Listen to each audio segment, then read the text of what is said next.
Hey everyone, it's Fun Round, and my name is Jordan, and welcome to Monday's slate of games. We have a pretty big slate. A lot of teams are going to be on a back-to-back. For some reason, they don't have many lines out for tomorrow's game, and it's it's almost 9 o'clock at night on Sunday, and they usually, for the teams that aren't on the back-to-back, have those lines out. I did look, and there's some injuries pending for some of these teams, so that's holding back some lines. Like Ja Morant looks like he may make a return, so that could affect everyone on the Grizzlies. So that's just something to take a look at.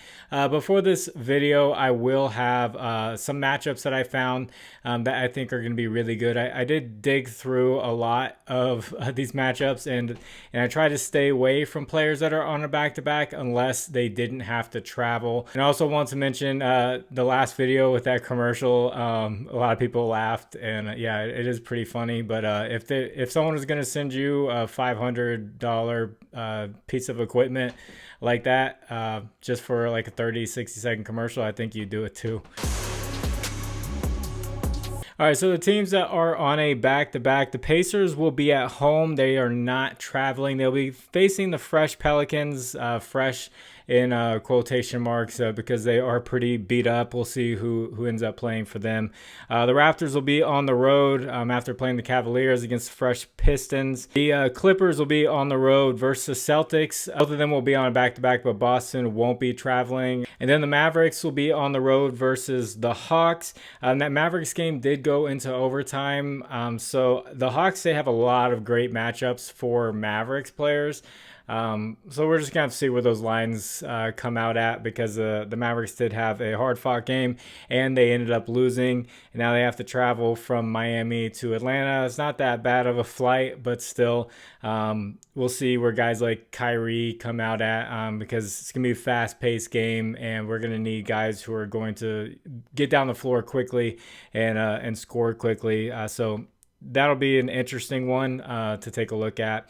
I didn't put any of those players in as a good matchup just because of that back-to-back, but I still will keep my eye out on the lines. And if you're new to this channel, plays will be in the pinned comment. That'll be the top comment when you go to the comment section. I'll put those in throughout the day.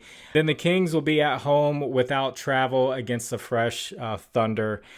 So this first matchup that I found that I really like, this depends on Ja Morant. Well, sort of, maybe. But Desmond Bane of the Grizzlies has a really good matchup against the Trailblazers. This game, last time they played each other, the Grizzlies without Ja Morant and Desmond Bane, they won by 45 points against the Trailblazers. They just ran them off the court. So the Blazers are giving up the most rebounds to the small forward position, where they have him slotted at in the 5th most assists, and he is a very good rebounder. We just hit on his rebounds prop the last time I took him. And then he is a pretty good passer. Even when Ja Morant is out there, he will still get the assist.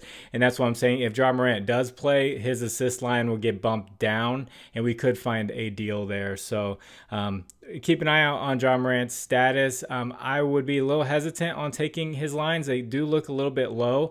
His lines are out right now, but they don't have anyone else from the Grizzlies, just because his status is going to affect everything else. If he gets ruled out, all the other lines would get bumped up, and you'd get really good deals on the other guys. So they're not going to allow that to happen. And I don't know how much Morant would play, just because they play at that fast pace, and there could be a conditioning minutes restriction for Ja Morant. So be staying away from him for this game, but I definitely keep an eye out for Desmond Bane in this matchup against the Trailblazers. And this second guy's been on fire, maybe one of the hottest guys in the NBA, going up against another guy in LaMelo Ball, but it's Franz Wagner versus the Hornets. Right now, they're giving up the 13th most points to the small forward position and the 11th most assists. And I normally, whenever you see my rankings, that's the past 30 days, the past month. So I sorted to the past 2 weeks just to see how the Hornets were trending, because they've been dealing with a lot of injuries. They moved up to the 10th most points to the small forward position and the 8th most assists. So they're trending in the wrong direction defensively against small forwards. And Franz Wagner has just been going off. He did play a against them. On November 12th, he dropped 32 points on them, 8 rebounds, and 5 assists. And I'm going to put his stats up here for his last 10 games. You'll see he's averaging 28 points, 6.5 rebounds, and 7 assists. So he's someone to keep an eye out on, see how high his line comes out at. I imagine it's going to be pretty high just because of that recent history and the way he's playing. But he's looking really good right now. And LaMelo Ball is not part of this video as a guy to look at. His matchup is okay. And he took like 35 shots last game and dropped 50 points. I don't know if he'll be doing that again, but he'll be taking 25 plus shots. So just on volume alone, LaMelo Ball could be a really good play and someone I'm going to be taking a look at and making a decision on his lines. So if you guys could, please like the video, and if you haven't, please subscribe to the channel. If you have a little bit of extra time, could you leave a comment for the algorithm? You just put a number like the number 22. That's a cool number, and that helps get the video out there for more people to see. And also, if you'd like to get away from Prizepicks, try something else out, because Prizepicks has a lot of those flat lines where their payouts really aren't that great based off of sports books and these dynamic payouts these other ones have. Check out Underdog, Fantasy, Sleeper, ParlayPlay, ChalkBoard, and BETR. I know that's a lot of them. You've probably heard of a bunch of them, but you can at least get the deposit matches for a lot of these, which is free money. BETR's doing a deposit match up to $200. Sleeper's doing up to $1,500 right now, and the others up to $100. It's good to have more options compared to Prizepicks. I see way too many people using Prizepicks when I just know that they could be making more money off the same exact slip. So links are in the description. I'll take you there with the promo code. Promo code is FINEAROUND11. Thank you to anyone who uses those. And this next guy is going to be Michael Porter Jr. of the Nuggets up against the Knicks. The Knicks are giving up the second most points to the small forward position, the second most rebounds, and the sixth most three-pointers made to the small forward position. He's been playing great as of late. In 2 games against the Knicks last year, one of them he just played 22 minutes. He didn't do that great. I don't know what was up with that. But the other one where he played a full game's worth of minutes, he scored 31 points, got 8 rebounds, and he's averaging 20.7 rebounds over the last 10 games. You'll see his game log up on the screen right now. The Knicks just played against the Jazz, and Lauri Markkanen went off on them. I know his style is a little bit different than Michael Porter Jr., but they're still pretty close as when it comes to shooters. And Michael Porter Jr. is a great rebounder. Even with Jokic coming back, he still had I think 11 rebounds in that game where Jokic came back against the Lakers. And Jokic being back just helps him out even more. He's just going to take a lot of attention from that Knicks defense, and he's going to get much better shots from Jokic. So I do like Michael Porter Jr. up against the Knicks. I did have Domantas Sabonis written down, and then I just remembered Isaiah Hartenstein is coming back.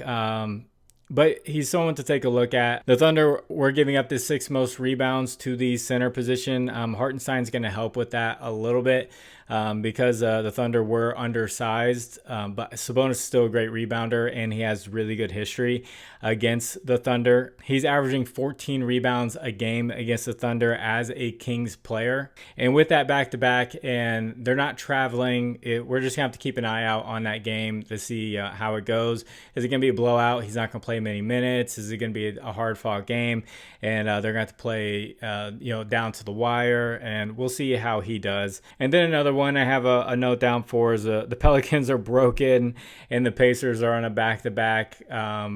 That's one you're keeping an eye out for the injuries for the Pelicans. Someone like Ben Mathurin might be a good guy to look at. I'll have to take a look at his data for like back-to-backs because he has been playing well, and he does have a good matchup against the Pelicans.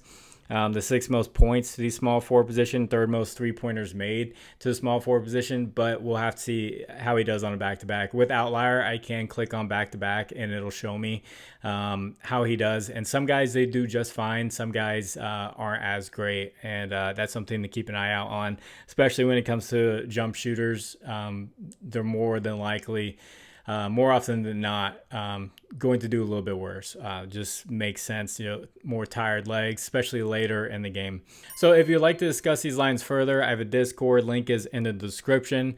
Conversation will be going on all day long in there. And like I said, picks will be in the pinned comment. I will put that on the bottom of the screen just so people know, because a lot of people keep asking me, where are the picks at? And it's like I said it in the video, you just keep skipping over it. And as far as a recap goes of the last video, I had Josh Hart over assist, and a lot of these times the matchups I put up there, I don't even put in the picks. Sometimes I know the matchup's good and I take it right away. Or sometimes the line's way too high and it makes me a little hesitant. But I had Hart over assists, that hit. Desmond Bane over rebounds, that hit. Triple J over points and assists, that hit. Bobby Portis over points and assists. He just hooked, missed like 10 shots.